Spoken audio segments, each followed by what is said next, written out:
I'm Tato Cat, welcome to my channel. Today we're playing Asphyxia. Last time we found out that Hana is a game character and that DeQuincy is a bit dramatic and emotional. We kind of insulted our bestie by talking about our old bestie who's not our bestie anymore. And we found out that DeQuincy is obsessed with our ex-bestie, Lillian. And we'll see what happens with that. Anyways, let's continue.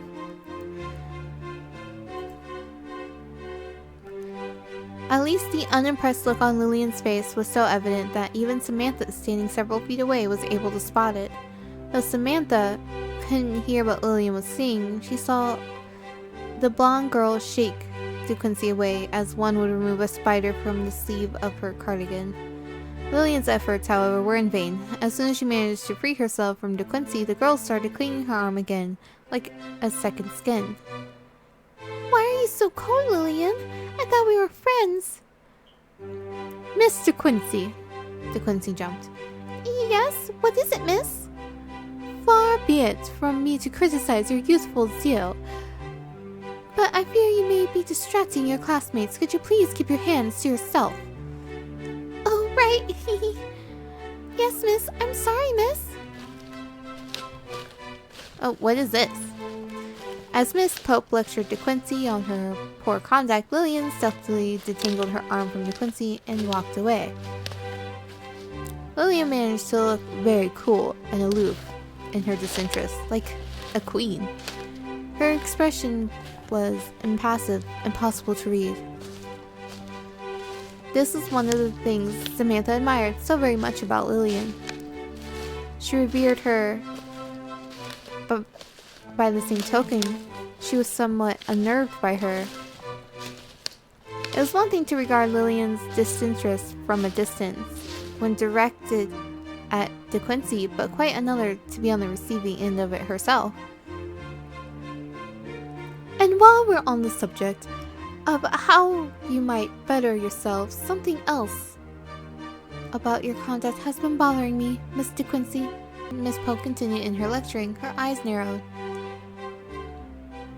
Why do you never button up your shirt? How about, why do you have 4 bajillion ribbons? Or, why isn't your ribbon tied in a bow like all the other girls? As much as I love ribbons, it's just, you're a magical girl, honestly. Well, I suppose it's because I'm opposed to the fascist system that's keeping all the students squashed underfoot. I want to show everyone I'm not just another cog in the machine, you know. While I applaud your efforts, school is not, as many teachers will try to tell you, a place for young people to go and nurture their unique talents. It is instead a place where young people are sent against their will, so they can learn how to follow orders. Wow. What a wonderful teacher she is. Anybody who would inform you otherwise is a liar. Yeah. It's true. Wow, forgive me if I'm being rude, but you sound more like a little bitter, miss. Emphasis on little. If I sound bitter, it's because I am. At least she's honest. Like you, DeQuincy, I thought when I was young and foolish that I was an individual and should therefore be allowed to express myself as such. I even dabbled in poetry. Can you imagine it? Poetry! In case you haven't noticed that these people are named after actual poets. Just in case. I'm sure many of you have already noticed this. Well, you are an English teacher. Indeed. And do you know what kinds of people become English teachers? People who can't teach is what they say? DeQuincy pondered, a sheepish smile on her face. The kinds of people who aspire to become published authors or poets, but fail to achieve their goals? Exactly. It didn't take very long for me to turn into a cynic when I became a member of the working world. You come to school to do your exams, get good results, and boost our school's reputation, and the teachers who care about the students beyond what is written on a few slips of paper are few and far between. Well, if you only care about results, how I dress shouldn't matter, should it? Oh, burn. You tell her, DeQuincy. Nice try, DeQuincy. That isn't going to cut it with me. You might be smart, but that doesn't amount to much if you only show up to half your lessons. It does if all they care about is results, and you still get good grades. Ha. Gosh darn it! Perhaps I could overlook your flagrant misconduct if you applied yourself more seriously, but as it is, I will have to ask you to button up your shirt. Yes, miss. Don't give in. Anarchy. Anarchy.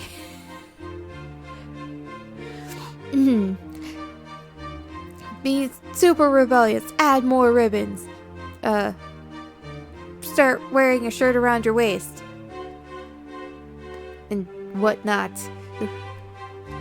And can you do something about your hair in the future? The color is hardly school regulation. That's it. Make it rainbow hair. But it took me 3 hours to get it this color. It was like a whole production. I had to bleach it first and Miss DeQuincy, it will take me less than 3 minutes to chop it all off with a pair of scissors. Is that what you'd prefer? Actually, to chop it all off with a pair of scissors would take way more than 3 minutes. Because that implies you're like shaving her head. Oh, Alexandra. I could always wear a wig. Would that be acceptable? You may do whatever you like, so as long as you can stop it being so blue. See, a rainbow was fine. It just can't be blue. Yes, miss.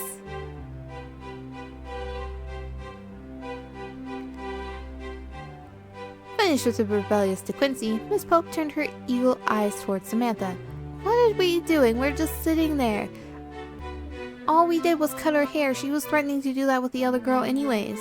Samantha was struggling along at the rear of the group, her face pale, one hand on her stomach. From a distance, she almost looked like a wounded war hero, limping away from the carnage of the battlefield to find an undisturbed place to die. On closer inspection, however, she looked like what she truly was, a foolish girl who had ingested far too much caffeine far too quickly and now was suffering the consequences. Miss Pope, being Miss Pope, had no sympathy whatsoever to spare her. Oh great, what is she going to do to us? Ugh. Samantha had been making these tortured noises for the past 10 minutes or so. Each small utterance that escaped her lips was invariably coupled with a gurgle from her stomach. She wasn't going to be sick, was she? I don't know. Probably. She really sincerely hoped she wasn't. Not on her geography field trip in front of her class, and worst of all, in front of Lillian. That would be humiliating. Roberta looked at her, half sympathetic, half smug.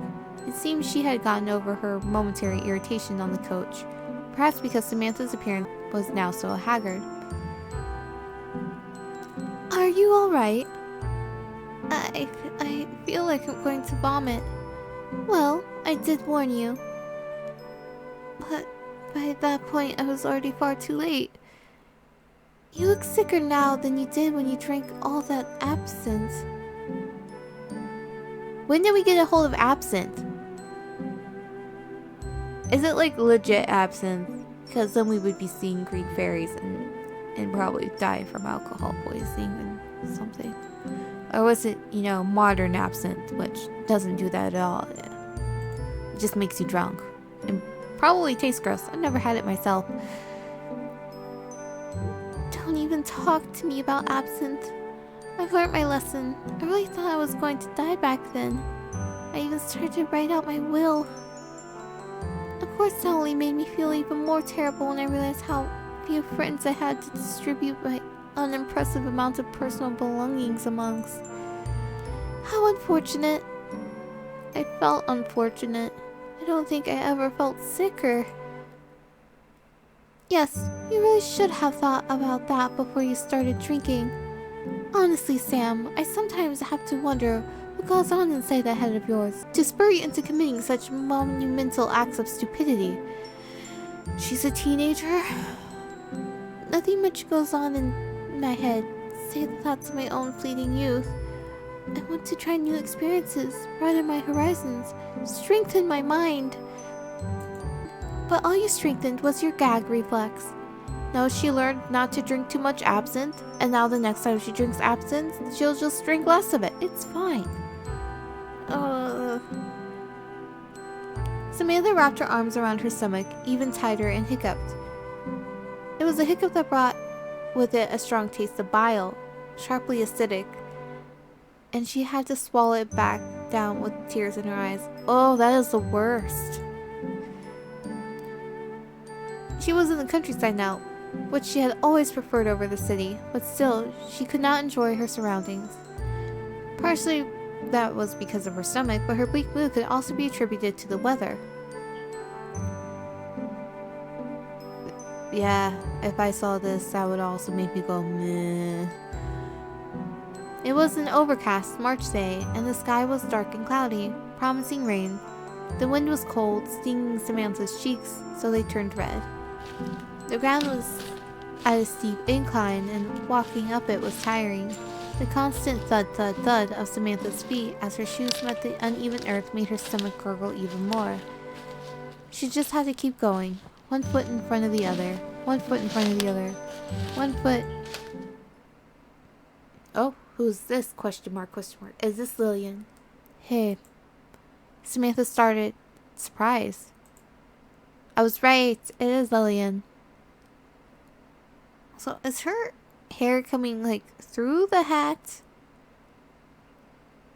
Or is it from underneath the hat?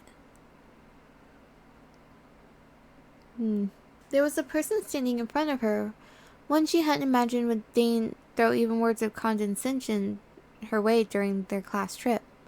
It was Lillian. Yes? While Samantha felt like her heart might vacate her mouth, alongside the contents of her stomach, Roberta observed Lily in the same way a particularly disaffected medical student might a corpse. What is it? What do you want? I want the pair of you to pick up the pace. You are slowing the rest of us down, and Miss Pope is growing impatient. That may be the case, but what authority do you have to berate us, Lillian? I have every authority. I am the head of the student council, as you should be aware, given you are the treasurer. We have attended enough meetings together that I thought you would remember that, unless my face is so very nondescript that you've forgotten it. No, that isn't it. The passive aggression between the two girls was almost tangible. You could have cut it with a knife. Listen, she has to back us up because she's our bestie and this bitch did something, or we did something. But either way, she has to defend us. So of course she's going to be mean to her. She's on guard.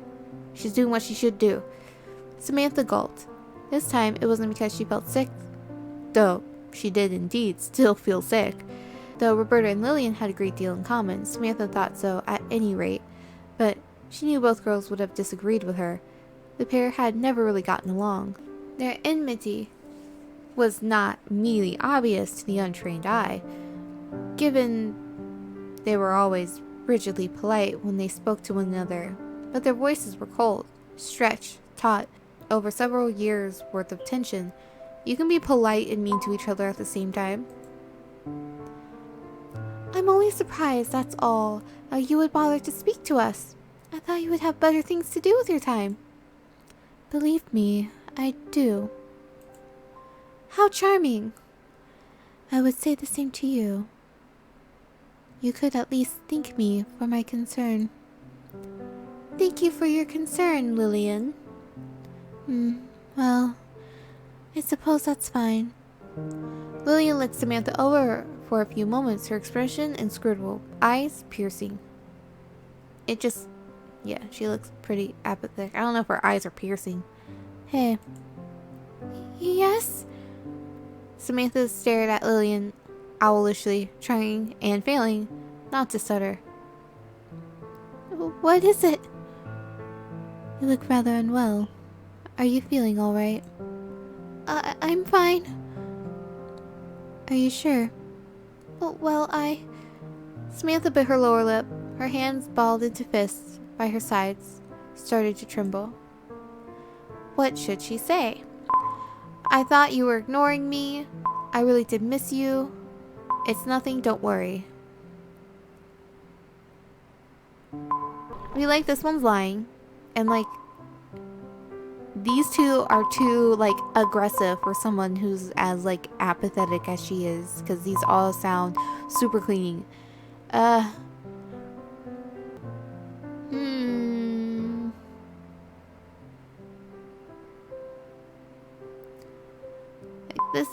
These are way too honest. Not saying honesty is bad, but we kind of had some sort of issue and we separated and be like, I thought you were ignoring me. It's a bit much.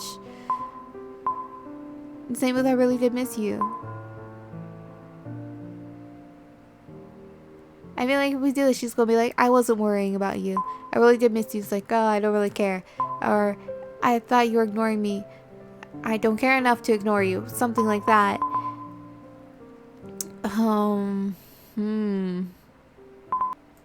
We'll just say it's nothing. Samantha let her head hang until it seemed in real danger of slipping clean off her neck. Her skin was whiter than writing paper, but her cheeks were stained pale pink. She didn't want to discuss her feelings with Lillian. She had been hurt too much already, and she didn't think she could stomach yet another rejection. Rejection? It's really nothing, Lillian. Please don't trouble yourself over me. She hadn't done for the last 3 months. Why would she today be any different? Lillian, however, did not seem to accept this response as readily as Samantha had hoped. She opened her mouth as though she wanted to say something, but then seemed to think better of it and closed it again. It was most unusual. Even the gesture took only a few moments. It lingered in Samantha's mind. Lillian wasn't the kind of person who cut herself off. She exuded confidence from every pore. The self-possession of a woman so utterly at ease in her own skin, she had never had any cause to doubt herself or her words. What had she been going to say? And why did she reconsider? Samantha didn't know, but she couldn't help wondering. Ooh.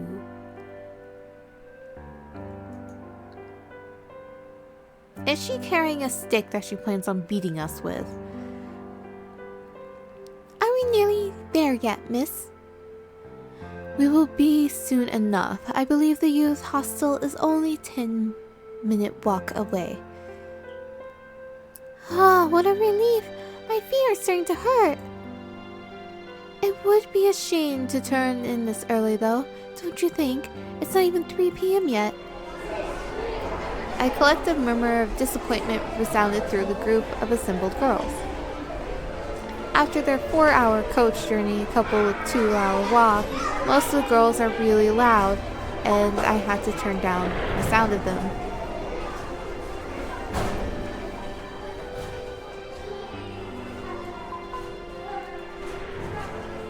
Also, this does not sound like we're outside. It sounds like we're in a cafeteria. Most of the girls were tired already, prepared for a good night's sleep. Miss Poe smiled sweetly. Truly it was the smile of an angel. Oh no, that can't be good. Now then, this would not be a proper school trip unless there was an itinerary of exciting academic activities lined up, would it not? Another groan.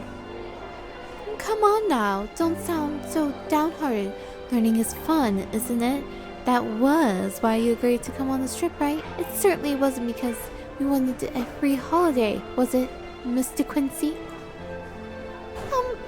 No, of course not. Haha. Samantha noticed that De Quincy had yet to button up her shirt. Maybe Miss Pope didn't care anymore. Despite her authoritarian ways, she could be rather fickle. Now, I will be handing worksheets out to you. They have tasks printed on them that you must complete within the hour. Before that, however, there is something I need to do. How silly of me to forget. Everybody stand still and be quiet for a few moments. In less than a second, the chatter of the St. Mary's Girls' School died down. Silence was so sudden it was unsettling, as though the cluster of girls in their light blue uniforms had been sucked into a void. Nobody argued with Miss Pope, not when she spoke like that. Even Georgia Byron, a real lady by birth, fell silent, mid-conversation with Persephone Shelley. Good. Her lips pursed. Miss Pope began to do a quick head count. Now I've ascertained that you are all here, I'm going to divide you up into groups of 4. And yes, I am aware we have an odd number of students. Thank you, Mr. Quincy. English teacher though I may be, I can still do primary level mathematics. So, that will be 5 groups of 4 and 1 group of 3. Now let me see, how am I going to divvy you up? Oh, this just seems like she wants to torture us now. At these dreaded words, the students of St. Mary's began to cluster together, clinging to one another as though for dear life. Oh, the dreaded group pick where the teacher chooses for you. You always get stuck with that kid you hate. Samantha noted that once more De Quincy had wrapped her arm firmly around Lillian's. The sight stung rather more than it should have. Okay, we seem like we're way more than friends. Just saying. Did De Quincy have no concept of personal boundaries? No, she doesn't. Perhaps not, given what happened over Christmas. What happened during Christmas? Oh, you girls, Miss Pope snorted, surveying her students with undisguised disdain.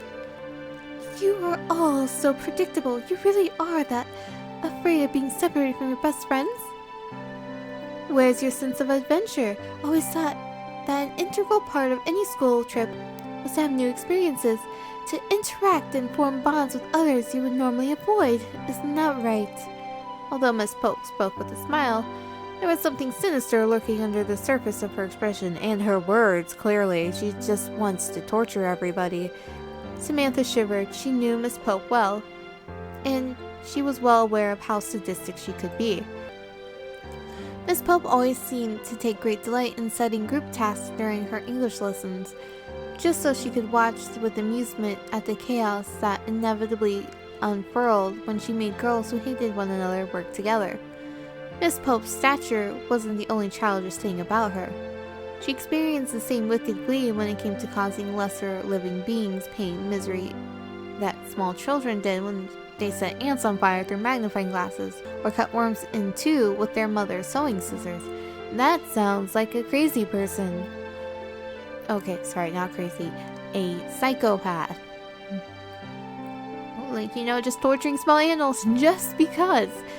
All of a sudden, Samantha was beset by an uncomfortable premonition. We're going to be set with Lillian. This wasn't going to end well, not at all. And of course, it was exactly as Samantha had feared. She was always right about the things she didn't want to be right about.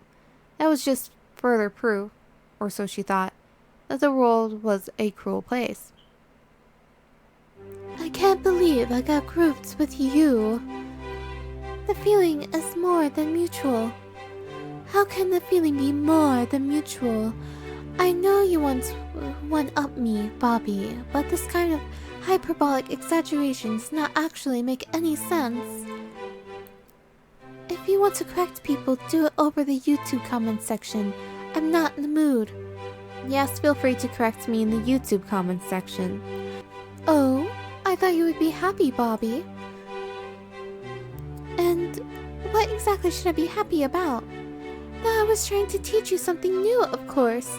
Education is very important. Being from Bristol, you probably didn't have much of the way of during your younger years. Oh, we're British. As you can tell, I very rarely read the proper description of any of the games I play. Where I'm from is completely irrelevant, as a person like you could have anything to teach me. Georgia Byron smirked. Her pointed incisors on prominent display. Sometimes Samantha wondered whether Georgia filed her teeth, just as people filed their nails, to make them appear that sharp. Those incisors of hers couldn't be natural, could they? People have fangs. If they were, Samantha felt incredibly sorry for Georgia's mother, as she must have been quite a handful. Make that mouthful as a baby. That's what bottles are for. Are you trying to talk down to me? You? Maybe I am. What of it? I hope you haven't forgotten, Bobby, that I am Lady Georgia Gabriella Byron, the 6th Baroness Byron. Of course I haven't forgotten, and it's unfortunate too. If I could, I would erase every single memory I have of ever interacting with you.